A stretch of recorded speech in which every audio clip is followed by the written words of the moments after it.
रमजान मुबारक के महीने में सिलाई करने वाली औरत ऐसा क्या गुनाह करती थी कि उस पर अल्लाह का सख्त अजाब आया। प्यारे दोस्तों, आज आपके लिए एक ऐसा वाकया लेकर आया हूं जिसे जानकर आपके रोंगटे खड़े हो जाएंगे और आप तौबा करने पर मजबूर हो जाएंगे। दोस्तों, आखिर सिलाई करने वाली एक आम सी लड़की रमजान में ऐसा क्या गुनाह करती थी जिसकी वजह से उसके ऊपर मरने के बाद सख्त अजाब आया। आखिर उसका कौन सा गुनाह उसके लिए अजाब की शक्ल इख्तियार कर गया। मैं आज आपको इस वीडियो में इसके बारे में पूरी तफसील से बताऊंगा। पूरी कहानी को जानने के लिए आप वीडियो को आखिर तक जरूर देखें। नाजरीन, कहा जाता है एक गांव में यास्मीन नाम की एक औरत रहा करती थी। वह काफी गरीब थी और उसके हालात भी बहुत खराब थे। उसके 3 बच्चे थे जिनकी परवरिश वह अच्छे तरीके से करना चाहती थी और अपने बच्चों को हर सहूलियत देना चाहती थी, लेकिन उसके हालात उसे इन बातों की इजाजत नहीं देते थे। उसकी बहुत कम उम्र में शादी हो गई थी। उसका शौहर एक मामूली मुलाजमत करता था जिसकी बदौलत उनके घर में गरीबी ने डेरा डाल रखा था। यास्मीन अक्सर अपने शौहर से कहा करती कि आप कहीं और नौकरी ढूंढें या फिर कोई कारोबार करें, क्योंकि इस तरह हमारे घर के हालात कभी बेहतर नहीं होंगे। हम यूं ही गरीबी में एड़ियां रगड़ कर मर जाएंगे। लेकिन उसका शौहर इतना पढ़ा लिखा नहीं था और फिर नौकरी के मौके भी कम थे। यही वजह थी कि वह अपनी बीवी से कहता कि मैं बहुत कोशिश करता हूं, लेकिन कहीं और काम नहीं मिल रहा। मैं कैसे काम ढूंढूं, कहां ढूंढूं? वह बेबसी से अपना सर थाम कर रह जाता, जबकि यास्मीन उससे झगड़ा करती और कहती कि हमारे बच्चे होने वाले हैं, हम कब तक यूं गरीबी वाली जिंदगी जीते रहेंगे। लेकिन यास्मीन का शौहर उसकी एक नहीं सुनता था। घरेलू झगड़ों से वह तंग आने लगा था। तभी यास्मीन के घर जब पहली बेटी ने जन्म लिया तो यास्मीन का दिल उसके साथ बहल गया और वह मोहब्बत से उसके साथ वक्त बिताने लगी। लेकिन जैसे ही बच्ची थोड़ी बड़ी हुई, उसकी जरूरतों ने यास्मीन को फिर से अपने शौहर के सामने लाकर खड़ा कर दिया। वह कहने लगी कि अब तो हमारी बच्ची भी हो गई है, आप बहुत मुश्किल से मेरी जरूरतों को पूरा करते हैं, लेकिन अब बच्ची की जरूरतें कैसे पूरी करेंगे? आप कोई और काम ढूंढ क्यों नहीं लेते? यास्मीन का शौहर झुंझला जाता और गुस्से में आकर कहता कि मैं कहां से खर्चे पूरे करूं? तुम अच्छी तरह जानती हो कि मेरी तनख्वाह कितनी है। जो तनख्वाह मिलती है लाकर तुम्हारे हाथ पर रख देता हूं। मैं किस तरह तुम्हारे इन एक्स्ट्रा खर्चों के लिए रकम लाऊं? ना तो मैं कहीं डाका डाल सकता हूं और ना ही चोरी कर सकता हूं, इसलिए जो मिल रहा है उसी पर सब्र शुक्र करो। यास्मीन का शौहर तंग आकर अपनी बीवी से कहकर दूसरे कमरे में जाकर सो जाता, जबकि वह सारी रात कुड़ती रहती, रोती रहती। इन्हीं हालात में यास्मीन का दूसरा बच्चा होने वाला हो गया और अब फिर से उसे इसी बात की परेशानी थी कि वह सारे खर्चे किस तरह पूरे करेगी। परेशानी और टेंशन लेकर उसकी सेहत खराब हो रही थी और वह हाई ब्लड प्रेशर की मरीज बन रही थी। बहुत मुश्किल से उसके यहाँ बेटे की विलादत हुई। डॉक्टर ने तो जैसे उसे जवाब ही दे दिया था, क्योंकि उसका ब्लड प्रेशर बहुत हाई रहता था। लेकिन शुक्र है कि यास्मीन और बच्चे की सेहत ठीक रही थी। कुछ अरसे तक ऐसे ही गुजर गया। यास्मीन अपने दोनों बच्चों के साथ मशरूफ हो गई। बड़ी बेटी अब 3 बरस की होने वाली थी और बेटा 6 महीने का हो गया था। अब फिर से यास्मीन को इस बात का ख्याल सताने लगा कि बेटी को स्कूल में दाखिल करवाना है और इसके लिए यास्मीन को फिर से अच्छी खासी रकम की जरूरत थी। वह फिर से अपने शौहर के सामने हाथ फैलाकर खड़ी हो गई और उससे रकम का तकाजा करने लगी, जबकि उसका शौहर कहने लगा कि मैं कोशिश करूंगा कि तुम्हें कुछ ज्यादा पैसे दे दूं, लेकिन तुम जानती हो कि आजकल के रोजगार के क्या हालात हैं। अगर मैंने अपने मालिक से ज्यादा पैसों का तकाजा किया तो कहीं यह ना हो कि वह मुझे काम से ही निकाल दे, और मैं अगर काम से फौरिग हो गया तो घर का खर्च चलाना भी मुश्किल हो जाएगा। यह सुनकर यास्मीन अपना दिल मारकर बैठ गई। लेकिन उसके दिल में इस बात की बहुत आरजू थी कि वह अपने बच्चों के लिए कुछ करे, उनको बेहतर जिंदगी देने के लिए और अच्छा खाना खिलाने के लिए उसे भी कुछ करना चाहिए। यही सोच सोचकर यास्मीन परेशान होती रहती, लेकिन उसकी समझ में कुछ नहीं आता था। इन्हीं दिनों में यास्मीन के मोहल्ले में एक औरत किराए पर रहने के लिए आई।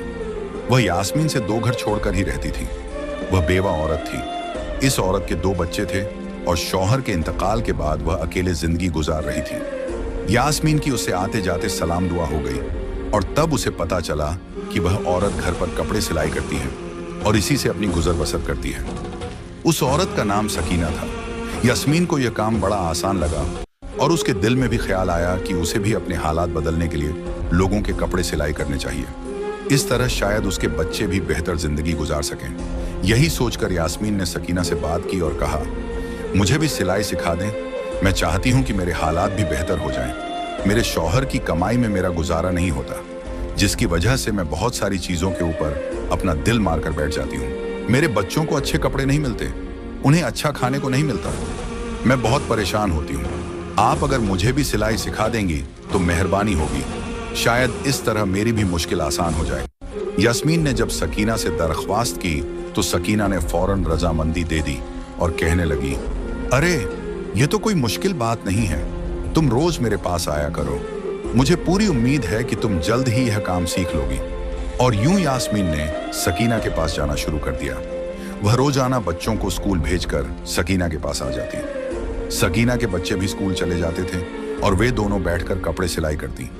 यास्मीन धीरे धीरे काम सीख रही थी और फिर बहुत जल्द उसके काम में बढ़ोतरी आती गई। अब तो वह सकीना की मदद के बिना भी सूट सिलने लगी थी। जिस दिन उसने पहली बार एक सूट सिलाई किया, उस दिन वह बेहद खुश हुई और खुशी खुशी उसने अपने शौहर को भी इस बारे में बताया। लेकिन उसके शौहर ने यह बात सुनकर कोई खास खुशी का इजहार नहीं किया, बल्कि कहने लगा, अरे ये सूट सिलकर तुम कितने पैसे कमा लोगी? मुश्किल से तुम्हें चंद रुपए मिलेंगे।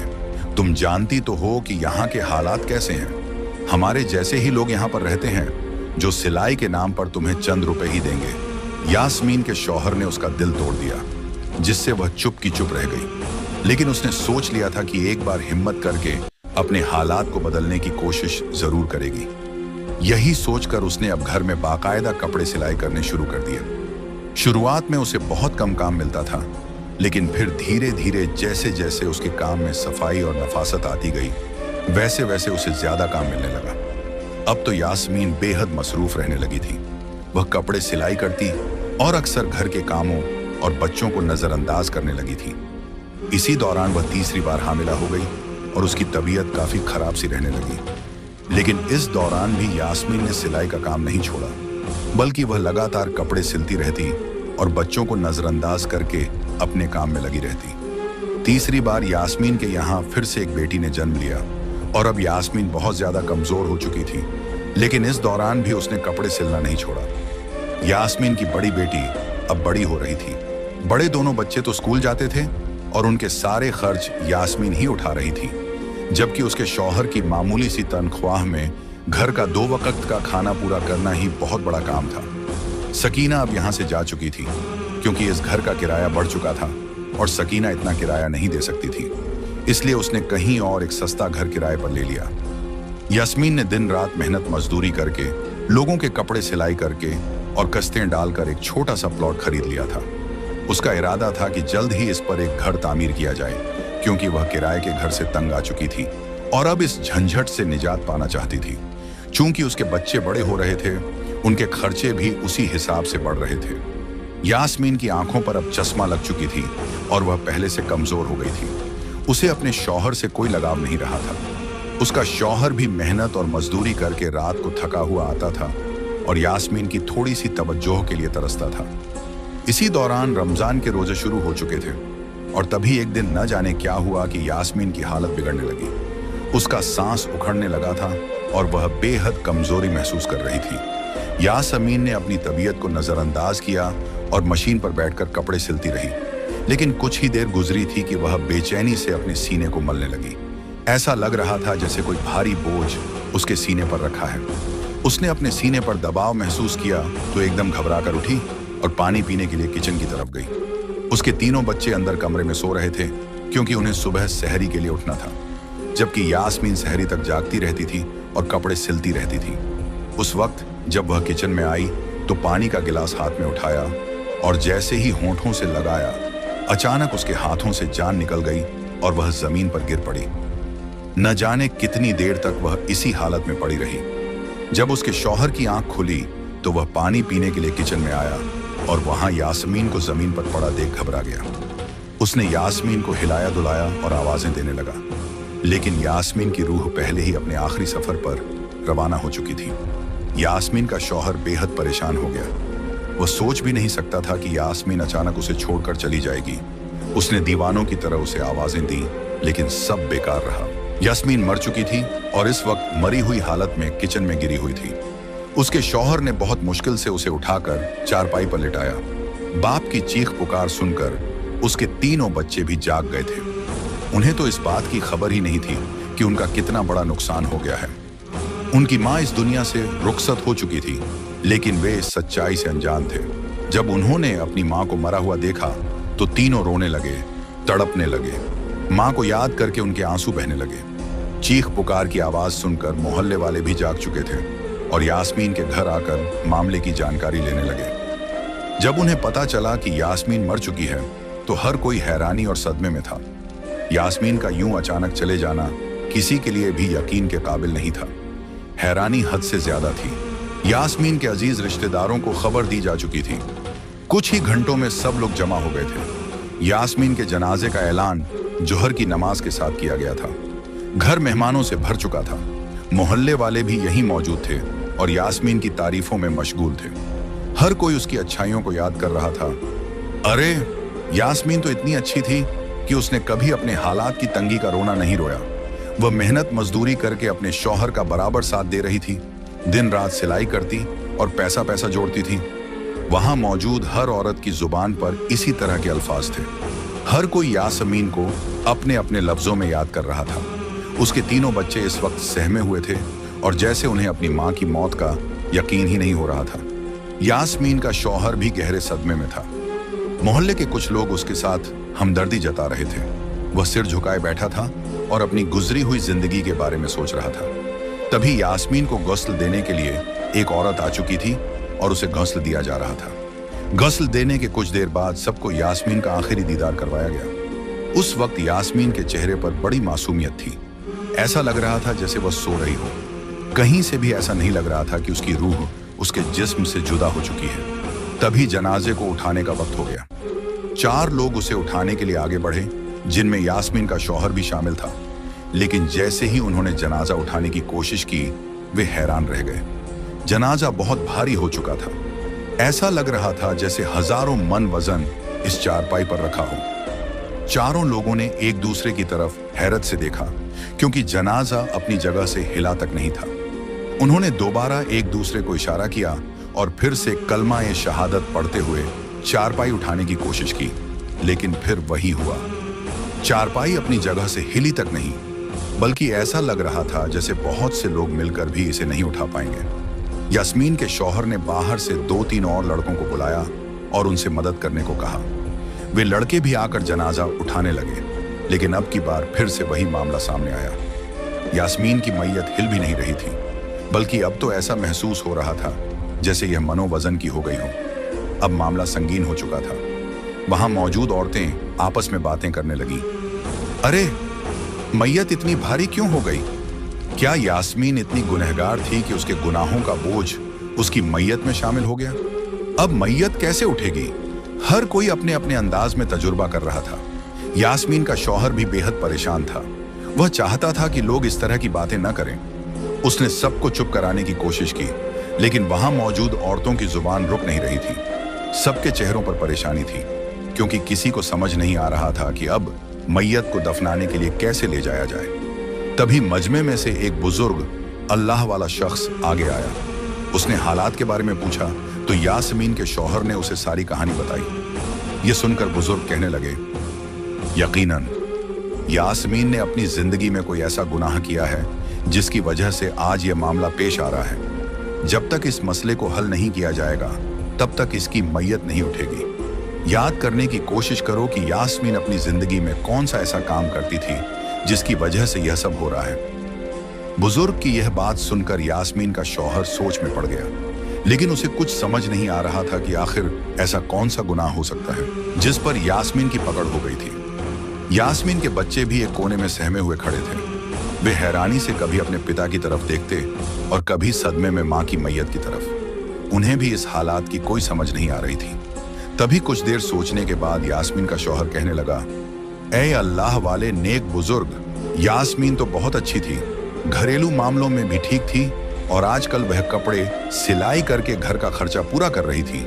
उसने मेरा बहुत बोझ बांट लिया था। जिन चीजों को मैं पूरा नहीं कर सकता था, उसने खुद मेहनत करके बच्चों के लिए वे चीजें मुहैया कराना शुरू कर दिया था। वह मेरा घर का आधा बोझ उठा चुकी थी और मुझे कई परेशानियों से बचा चुकी थी। लेकिन उसके अंदर एक बहुत बुरी आदत थी। जब वह सिलाई करने बैठती थी तो फिर अगर मैं उसे पुकारता या अपनी किसी जरूरत के लिए उसे कोई काम कहता तो वह सुनती ही नहीं थी। वह अपने काम में इतनी मग्न रहती कि उसे इस बात की परवाह ही नहीं होती थी कि शायद उसके शौहर को उससे कोई काम हो सकता है या उसे किसी चीज की जरूरत हो सकती है। वह अपने काम में लगी रहती और अक्सर मुझे भुला देती थी। जब से उसने सिलाई का काम ज्यादा पकड़ लिया था, वह मेरे करीब बैठती ही नहीं थी। वह मेरे हक अदा नहीं करती थी, बल्कि अपनी सिलाई को तरजीह देती थी।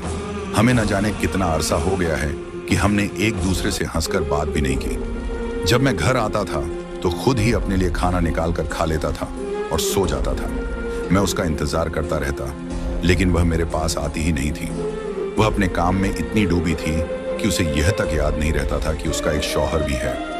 अब तो बच्चों को भी नजरअंदाज करने लगी थी। बहुत कम वह बच्चों की तरफ ध्यान देती और उनकी बातें सुनती थी। शायद इसी वजह से अल्लाह ताला ने उस पर यह अज़ाब दिया है। बेशक वह अपना काम करती रहती, लेकिन उसे शौहर के हुकूक का ख्याल रखना चाहिए था। वह अपने शौहर के हक का पूरी तरह भुला चुकी थी और अपने काम को ही सब कुछ बना लिया था।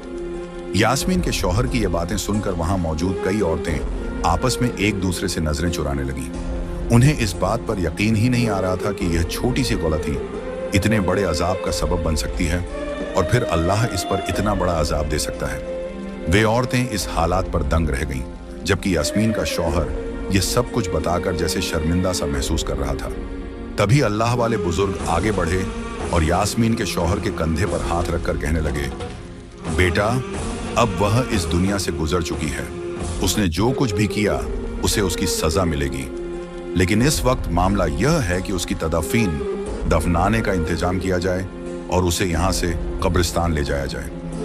मैं तुमसे दरख्वास्त करता हूँ कि एक बार अपनी बीवी को माफ कर दो। उसने जो कुछ भी तुम्हारे साथ किया, उसकी सारी गलतियों और खताओं को भुलाकर खुले दिल से उसे माफ कर दो, ताकि उसकी मैयत को यहाँ से ले जाकर उसे दफन किया जा सके। बाकी अल्लाह ताला उसे उस अमल की सजा जरूर देगा जिसकी वजह से उसने तुम्हें नजरअंदाज किया और अपने शौहर को पूरी तरह भूल गई।